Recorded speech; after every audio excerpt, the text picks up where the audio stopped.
আসসালামু আলাইকুম সম্মানিত ভিউয়ার্স, আজকে আমরা আপনাদেরকে দেখাবো আমরা কিভাবে আমাদের খামারে সাফাই অভিযান পরিচালনা করি। এমনিতে তো প্রত্যেক দিন আমরা আমাদের পুরোটা খামার দুইবার করে পরিষ্কার করে দিই। এছাড়াও আমরা সপ্তাহে একদিন বিশেষ করে পুরো খামার হুইল দিয়ে এবং জীবাণুনাশক পাউডার দিয়ে সুন্দর করে পরিষ্কার করে দিই। আর আমরা এই কাজটা কেন করি সেটি আজকে আপনাদেরকে এই ভিডিওতে দেখানোর চেষ্টা করবো ইনশাল্লাহ।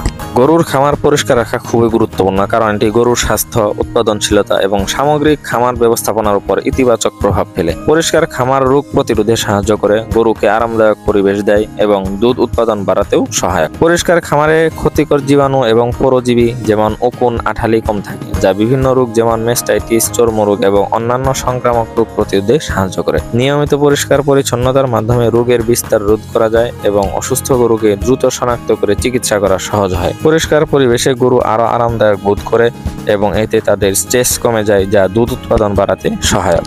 পরিষ্কার খামার দেখতে সুন্দর লাগে এবং এটি একটি স্বাস্থ্যকর পরিবেশ তৈরি করে। এতে করে খামারি ও শ্রমিকদের কাজ করতে সুবিধা হয়। পরিষ্কার খামারে কাজ করা কর্মীদের রোগাক্রান্ত হওয়ার সম্ভাবনা কম থাকে, যা তাদের স্বাস্থ্য এবং কর্ম পরিবেশের জন্য ভালো। পরিশেষে গরুর খামার পরিষ্কার রাখা একটি গুরুত্বপূর্ণ বিষয়।